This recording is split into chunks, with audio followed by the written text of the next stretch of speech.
A reading from John chapter 19, verses 25 to 27. Standing close to Jesus' cross were his mother's sister, Mary, the wife of Clopas, and Mary of Magdala. When Jesus saw his mother and the disciple whom he loved standing there, he said to his mother, "Here is your son." Then he said to his disciple, "Here is your mother." From that moment, the disciple took her into his household.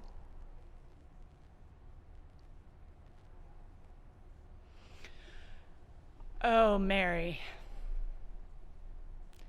what excruciating grief. You learned of the possibility of Jesus through the visitation of an angel sent by God. And you took on the mantle of responsibility to nurture that life within you and deliver him safely into the world. And you knew of the great suffering that is a part of life here. You knew that this baby's journey was going to be humble, striving to feed all the mouths in the family, while also not paying attention to the whisperings filled with lore of his origin and birth. Let alone the visitation from those strangers from the East who brought gifts to a child and family they did not know. There were warnings, Mary, that this mantle of responsibility as God-bearer, as nurturer and protector of God incarnate, would be fraught with conflict and strife. And yet bravely and fiercely, you stood in that space and with Joseph raised, nurtured, taught, and protected this beloved child of God. The wonder, the confusion, anger, intense grief, the shouts of why must echo and bounce around endlessly within your being. How could it not? Yes, Jesus was a beloved child of God, was God incarnate,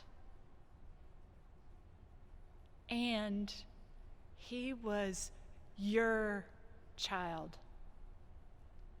Flesh of your flesh, and bone of your bone. You fed him body and soul. As his parent, you taught him in a myriad of ways, not the least of which was by your own example, what it was to be a person of love and compassion, what the power of selfless, liberating love can do.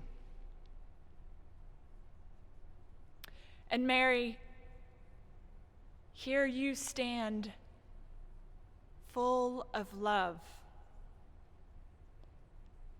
and powerless to change what has been set in motion. As mothers before and many parents after you have done, I imagine that you stood there full of strength and love. Your son needed to see you would be okay. That is why Jesus says to one of his beloved disciples, "Here is your mother." As your child, Jesus offers this one final act of love and security that he could give to you. And as Jesus' mother, your strength and grace in allowing Jesus to create this new familial connection brought him peace to be able to continue all the way unto death. That is the depth and beauty and tragic pain of a parent's love for their children. They will willingly sacrifice their own hearts, their own lives for the sake of their children's lives. When humans become parents and have another life dependent for survival upon us, those tiny little beings, those tiny reflections of the divine image of God, become in fact our own hearts, ripped out of our bodies and walking around in the world. It is terrifying and wonderful all at the same time. Mary is there at the cross as her own heart. Her child has nails through both of his hands and both of his feet. And while still alive, is yet dying on the cross. We don't know what happened to Joseph, but I imagine at this point that he has died. What I know of Joseph is that he took Jesus on as the son of his heart. He was the best of stepfathers. He protected Jesus from danger, raised him despite the real cost of judgment, and lowered esteem in the social culture, and the perhaps mocking and derision that his family was the target of. Joseph was authenticity of intention and heart.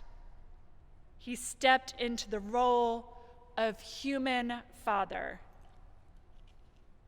And so I am sure Joseph would have been standing there with strength and love alongside Mary.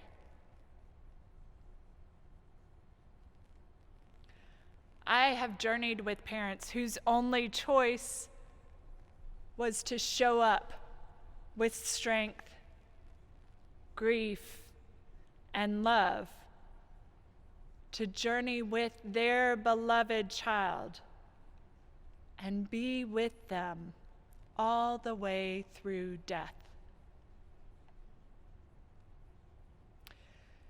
There is no pain or grief that is so raw as a parent watching their child die.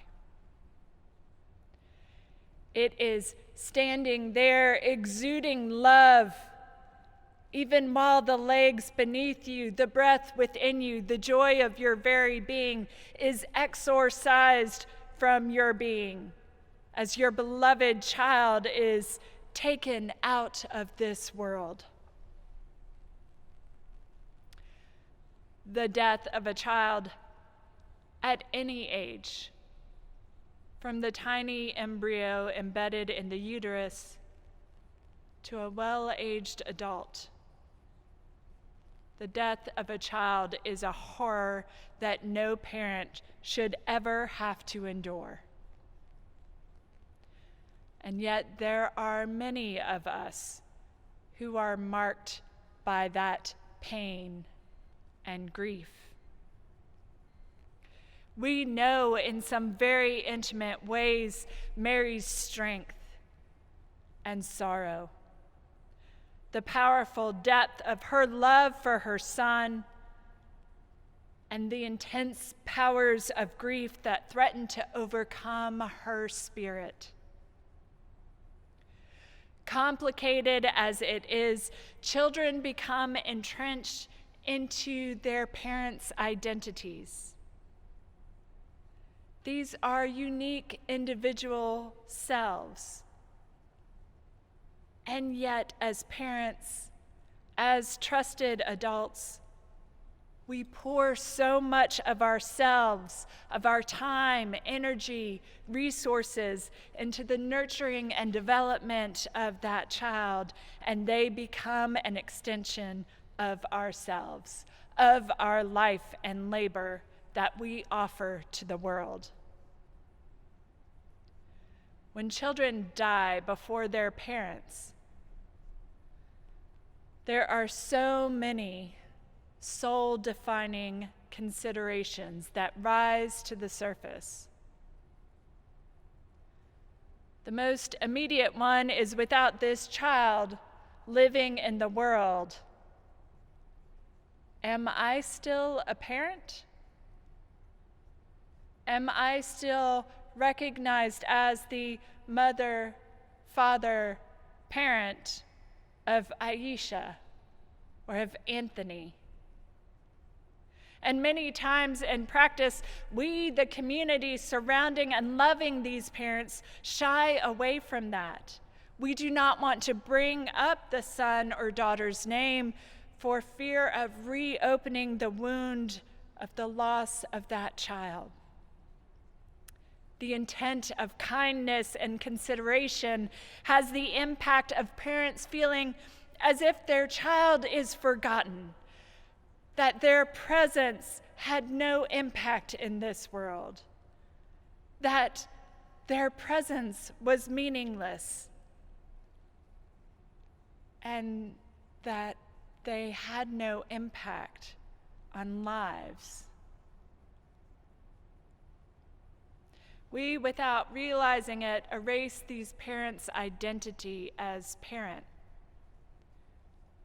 because we do not want to do harm. And yet our intent of kindness does great harm. As he hangs upon the cross, Jesus draws a beloved disciple into the inner circle of ultimate intimacy, that between a child and their parent. Jesus looks at his disciple and says, "This is your mother." As he did in life, so he does as he is dying. Jesus continues to enlarge and grow ever more broadly the boundaries of humanity which define us. Who knows if this disciple knew Mary and loved her?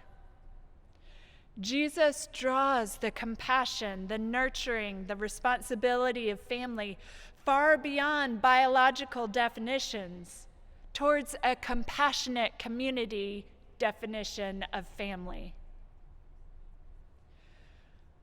On Good Friday, we frequently sit with the injustice and horrific suffering of Jesus. And that is where we should focus our attention. And with these few phrases, Jesus leads us to consider the larger impact of his crucifixion. There is collateral damage. Mary cannot solely ponder these things in her heart. This is devastating. And Jesus also points us toward the path to health and to wholeness.